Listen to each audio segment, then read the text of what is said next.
Thank you. আমি ডান দিকে ওদিকে।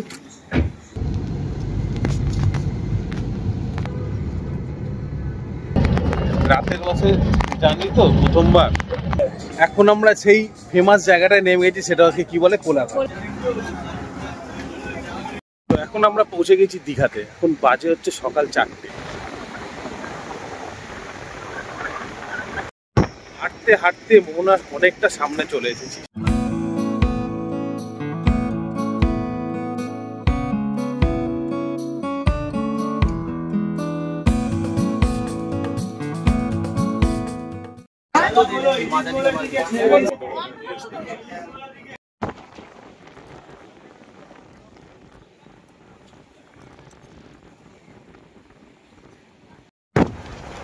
তো অ্যাট লাস্ট চলে এসেছি মোহনাতে।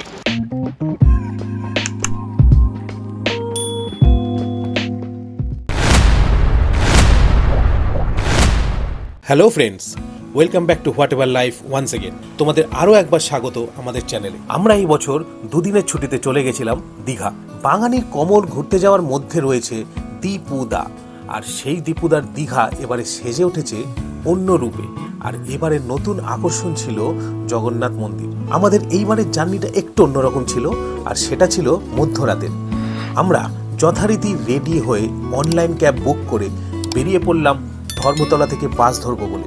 বন্ধুরা, বুঝতেই পারছো আমাদের বাসটা ছিল রাতের, এবং তাও আবার রাত 12টায়। আমরা আগে থেকে বাস বুক করে নিয়েছিলাম। বাসের ভাড়া পড়েছিল জনপ্রতি 335 টাকা। আমাদের বাসটি ছিল এসি, আর সাথে ছিল পুশ ব্যাক সিট। তোমরা কারা কারা বাসে নাইট জার্নি করেছো সেটা কমেন্ট করে জানিও। আমাদের তো বেশ ভালোই লাগছিল, অ্যাডভেঞ্চার টাইপ মনে হচ্ছিল। রাতে আমাদের কারোরই সেরকম ভাবে ঘুম হয়নি। আমরা ওয়েট করেছিলাম কখন বাস কোলাঘাটে আসবে আর আমরা একটু রিল্যাক্স করে নেব।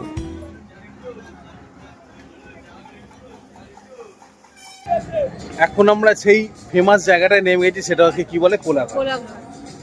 15 মিনিট 15 মিনিট রেস্ট দিয়েছে। পেছনে দেখতে পাচ্ছ বাস দাঁড়িয়ে রয়েছে। আজকে ওয়েদারটা কিন্তু এখনো গরম রয়েছে, বৃষ্টি বৃষ্টি হয়নি। রেস্টের পরে আবার আমরা বাসে চাপবো। এখানে একটুখানি খাবার খেয়ে নিলাম, একটু হালকা হয়ে নিলাম, আবার আমাদের যাত্রা শুরু হয়ে যাবে। এখন বাজে রাত 1টার সময় কোলাঘাটে নামলাম। মানে রাত্রিবেলা পড়েছিলাম, অর্ধেক ঘুমে উঠে হঠাৎ করে নামলাম আর কি। আর রাতের বাসের জার্নিটা কিরকম অভিজ্ঞতা হলো? একটা অন্যরকম, আমার জীবনের প্রথম এরকম রাত্রিবেলা বাস জার্নি। আমিও কবে গেছি ভুলে গেছি, কিন্তু আমার রাতের বাস জার্নিটা বেশ ভালো লাগছে। ঠিক আছে, এসি বাসে করে সকালবেলা ভোরবেলা গিয়ে যখন পৌঁছাবো তখন আবার তোমার সাথে গিয়ে কথা হবে, তাই তো? তো চলো যাওয়া যাক। তো এখন আমরা পৌঁছে গেছি দীঘাতে। এখন বাজে হচ্ছে সকাল 4টে। চারিদিকে কোনো লোকজন নেই। অনেকেই এসছে যারা সকালবেলা চেক ইন করবে বলে সকালবেলা আমাদের মতোই, তারা এখন বিচের সামনে বসে রয়েছে। আর প্রচণ্ড জোরে হাওয়া চলছে, এত জোরে হাওয়া চলছে যে হয়তো আমার অডিও শোনা যাচ্ছে না। তা আমরা এখানে একটু বসেছি, সমুদ্রটাকে একটু এনজয় করছি। তারপর এখান থেকে হেঁটে একটু মোহনার দিকে যাওয়ার ইচ্ছা আছে। তোমরা ভিডিওটা দেখতে থাকো, তারপর আমরা হোটেলে চেক ইনও করবো, আর কি কি করবো সব তোমাদের দেখাবো। ভিডিওটা দেখতে থাকো। ভোরবেলায় 4টে নাগাদ পৌঁছে গেলাম ওল্ড দীঘা। বাস একটু বেশি ভালো চালিয়েছিল, তাই উইদিন 4 আওয়ার্স পৌঁছে গেছিলাম। ভাবছিলাম এতটা সময় কি করে কাটাবো, কারণ হোটেল চেক ইন করতে ঢের দেরি। চারিদিকে খুব একটা মানুষ যে ছিল তা নয়। আমরা ঠিক করলাম কিছুক্ষণ ওল্ড দীঘা সি বিচে বসে সময় কাটাবো। কিছুক্ষণ সময় কাটাবার পর আমরা মোহনার উদ্দেশ্যে হাঁটা দিলাম। প্রচণ্ড রকমের হাওয়া চলছিল, তাই সমুদ্রের নোনা হাওয়া খেতে খেতে আমরা এগিয়ে চললাম মোহনার দিকে। হাঁটতে হাঁটতে মোহনার অনেকটা সামনে চলে এসেছি সমুদ্রের পাড়ে। বেলাও কিন্তু আস্তে আস্তে বইছে। সকালবেলা এখন বাজে 4:30। অসাধারণ লাগছে, প্রচন্ড জোরে হাওয়া বইছে। হাঁটতে হাঁটতে মোহনা একদম শেষ পয়েন্টে যাব। এখনো হোটেলে চেক ইন করা হয়নি। একটা অন্যরকম অভিজ্ঞতা হচ্ছে যে রাতের বাসে আসার পরে কিছুটা টায়ার্ডনেস রয়েছে। পেছন দিকটা দেখো কত সুন্দর লাগছে। দেখতে পাচ্ছ সমুদ্রকে পিছনে, আর এই যে রাস্তাটা দেখতে পাচ্ছ আমার পেছনে, এই রাস্তাটাই সোজা গেছে হচ্ছে মোহনাতে, যেখানে এখন হেঁটে হেঁটে আমরা যাচ্ছি। ভিডিওটা আবার তোমার সাথে ওখানে গিয়ে। হাঁটতে হাঁটতে আমরা মোহনার অনেকটা কাছেই চলে এলাম। কিছুটা যেতেই চোখে পড়ল পর্যটকদের বসার জন্য পার্মানেন্ট চেয়ারের ব্যবস্থা রয়েছে। আগে যখন এসেছিলাম তখন এই ব্যবস্থা ছিল না। পর্যটকদের কথা ভেবেই এই বসার জায়গা করা হয়েছে। আমরা এখানে কিছুক্ষণ সময় কাটালাম। সমুদ্র তার নিজের মহিমায় ঢেউ তুলে বয়ে চলেছে। আকাশ মেঘলা থাকায় ভোরের আলো ফুটতে অনেকটাই দেরি হলো। প্রচন্ড জোরে হাওয়া চলছে আর এখন সকাল 6টা। আমরা মোহনার কাছাকাছি জায়গায় পৌঁছে গেছি। এই সুন্দর জায়গাটা বেশ সুন্দর করে সিটিং ব্যবস্থা করেছে। এটা মোহনার কাছাকাছি, মানে এখনো মোহনায় পৌঁছায়নি। এবার এই সি বিচ ধরে মোহনার দিকে এগোবো। বেশ সুন্দর এই জায়গাটা বানিয়েছে, বেশ ভালো লাগছে। হয়তো তোমরা আওয়াজটার কষ্ট শুনতে পারবে না, কারণ এত জোরে হাওয়া চলছে। চুল দেখলেই বুঝতে পারছো যে কি জোরে হাওয়া চলছে। এই ভোরবেলার হাওয়া এত ভালো লাগছে, আগে কখনো এত ভোরবেলায় মানে আসিনি। এই রাতের গাড়িতে করে এসেই প্রথম বেশ ভালো লাগছে, খুব ভালো লাগছে। একটা অন্যরকম অনুভূতি হচ্ছে। কারণ তোমাদের এখান থেকে মোহনাটা দেখাই। এই যে মোহনা, এখান থেকে হেঁটে হেঁটে যেতে হবে। টোটোও যায়, আমরা হেঁটে যাচ্ছি আর কি।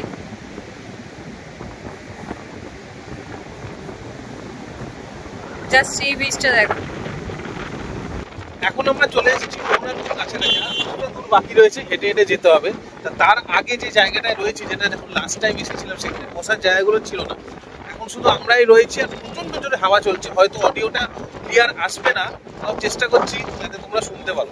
এখানে কিছুটা সময় কাটাচ্ছি, তারপর ফিরে আবার মোহনার দিকেও যাব। রাতের মাসে জার্নি করে থাকবে সেটা বলবো।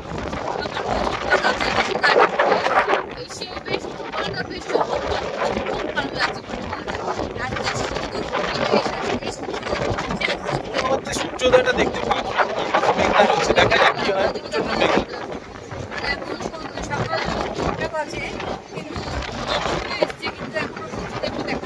তবে কিন্তু ফ্যান্টাস্টিক লাগছে, এত জোরে হাওয়া বইছে, একটু ঘাম হচ্ছে না।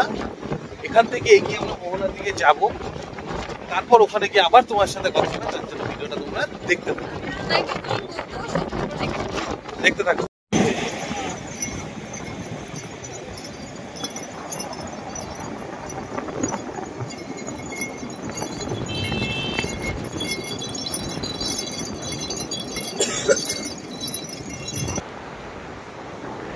এক অসাধারণ এক্সপিরিয়েন্স হচ্ছে, মানে কি বলবো। এখন কিন্তু ভাটা চলছে, সমুদ্র ওই দেখো পেছনে। আমরা এখন মোহনার দিকে যাচ্ছি। এখনো কিন্তু সানরাইজ হয়নি, আকাশ মেঘলা রয়েছে, তাই সানরাইজটা হয়তো দেখতে পাবো না। ফ্যান্টাস্টিক লাগছে চারধারটা। এত জোরে হাওয়া বইছে, তাই জন্য গরমটাও ঠিক লাগছে না, হালকা হালকা ঠান্ডা রয়েছে সকালবেলা। এরকম লাগছে তোমরা কিন্তু অবশ্যই কমেন্ট করে জানাবে। ভিডিওটা ভালো লাগলে লাইক করো, চ্যানেলটা করে দিও সাবস্ক্রাইব। চলো আবার দেখা হচ্ছে মোহনার উপর। ভেবেছিলাম খুব সহজেই সানরাইজ দেখতে পাবো, দেখতে পেলাম ঠিকই, কিন্তু মেঘের ফাঁক দিয়ে সূর্যি মামা উকি দিয়ে আবার লুকিয়ে পড়ছে। মোহনা যাবার পথে আমরা উপরি পাওনা হিসাবে অনেক লাল কাঁকড়াও দেখে নিলাম। তো অ্যাট লাস্ট আমরা সানরাইজ দেখতে পেলাম, তাও মেঘের ফাঁকে কিন্তু সূর্য লুকিয়ে পড়ছে। দেখো কি সুন্দর লাগছে, সোনালি কালারে সূর্য। আর ওই যে দূরে দেখা যাচ্ছে, ওই যে দূরে, এটা হচ্ছে মোহনা, যেখানে আমরা এখন যাব। কত লোক ওখানে গেছে, আর এখানে সানরাইজ হয়েছে। আমরা অলমোস্ট চলে এসেছি, আর এত জোরে হাওয়া চলছে, মানে কোনো কিছু শোনা যাচ্ছে না, কোনো কিছু। অপূর্ব দৃশ্য। তোমাদের কিরকম লাগলো সানরাইজটা আমাদের সাথে দেখে, সেটা কিন্তু কমেন্ট করে জানিও। মোহনার খুব কাছে আমরা চলে এসেছি, ভিডিওটা দেখতে থাকো। ওখানে যাওয়ার পর আবার তোমাদের সাথে কথা হচ্ছে।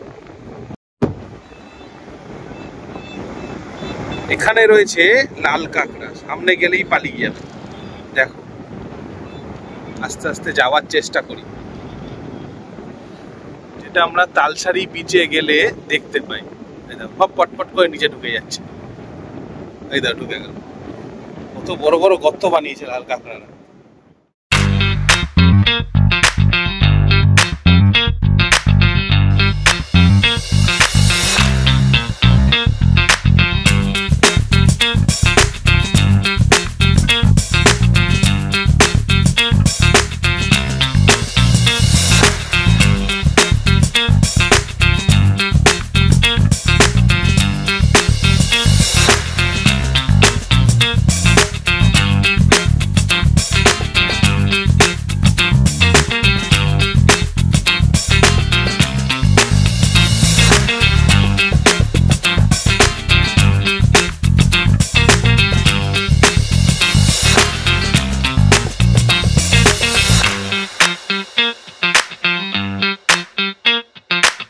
অ্যাট লাস্ট আমরা এসে পৌঁছালাম মোহনাতে। এখানে এসে দেখি প্রচুর মানুষ তখন সানরাইজ দেখার জন্য দাঁড়িয়ে রয়েছে, আর সানরাইজ তখন অলরেডি হয়েও গেছে, আর প্রচণ্ড রকমের হাওয়া চলছিল এখানে। মোহনাতে আমরা বেশ কিছুক্ষণ সময় কাটালাম, অনেক ফটোশ্যুটও করলাম। ঘড়িতে তখন 8টা ছুঁই ছুঁই। তো অ্যাট লাস্ট চলে এসেছি মোহনাতে। এত জোরে হাওয়া, বিভৎস জোরে হাওয়া হচ্ছে যে এখানে কোনো সাউন্ড শোনাই যাবে না। কিচ্ছু করতে পারছি না, নিজেদের কথা কিভাবে বুঝতে পারছি না, তোমরা কি করে বুঝবে? যেভাবে সব উঠছে, চুল উঠছে, এভাবে হাওয়া দিচ্ছে, মানে আস্তে আস্তে জলও বাড়ছে। পেছন দিকে দেখতে পাচ্ছ কত জল বাড়ছে। এখানে একদম শেষ প্রান্তে কিন্তু মানুষ চলে গেছে, ওখানে আমরা যাচ্ছি, তো ফ্যান্টাস্টিক লাগছে। এইখান থেকে এবার আমরা চলে যাব আমাদের হোটেলে। কোন হোটেলে যাবো, কোথায় যাবো, কি করবো, সেটার জন্য তোমাদের ভিডিওটা দেখতে থাকবো, ঠিক আছে? তো মোহনাটা কিন্তু দারুণ লাগছে, তো ভিডিওটা দেখতে থাকো। সবাইকে আরো একবার গুড মর্নিং। চেপে উঠেছে আমরা এখন একেবারে শেষ প্রান্তে চলে এসেছি মোহনা, একদম এন্ড পয়েন্ট। এরকম ঢেউ হচ্ছে, শুধু দেখো একবার, ডেঞ্জার ঢেউ হচ্ছে। আমরা ঠিক করে রেখেছিলাম যে এখান থেকে সামুদ্রিক কাঁকড়া কিনে কোনো একটা খাবার হোটেলে রান্না করিয়ে নিয়ে হোটেলে ঢুকবো। তাই দেরি না করে চলে গেলাম মোহনার মাছের বাজারে। এখানে এসে দেখি নানা রকমের মাছ, ইলিশ, পমফ্রেট, ভেটকি, চিংড়ি, আরো কত রকমের মাছ বিক্রি চলছে। আমরা এখান থেকে সামুদ্রিক কাঁকড়া কিনলাম। কাঁকড়া কিনে রান্না করিয়ে একটা টোটো ধরে জগন্নাথ মন্দির দেখতে দেখতে আমরা হোটেলের উদ্দেশ্যে রওনা দিলাম। আমরা কোন হোটেলে উঠলাম, হোটেলে চেক ইন করে আর কি করলাম, আর হোটেলটি বা কেমন ছিল, এই সমস্ত কিছু তোমরা জানতে পারবে আমাদের পরবর্তী ভিডিওতে। তাই চোখ রাখো চ্যানেলে। এই ভিডিওটা তোমাদের কেমন লাগলো সেটা আমাদের কমেন্ট করে অবশ্যই জানিও। এই রাতের বাসের জার্নি তোমাদের কেমন লাগলো সেটিও কমেন্ট করে জানিও। ভালো লাগলে লাইক করো আর সাবস্ক্রাইব করে আমাদের পাশে থাকার অনুরোধ রইল। দেখা হবে খুব তাড়াতাড়ি। ততক্ষণ সবাই ভালো থেকো আর সুস্থ থেকো। টাটা।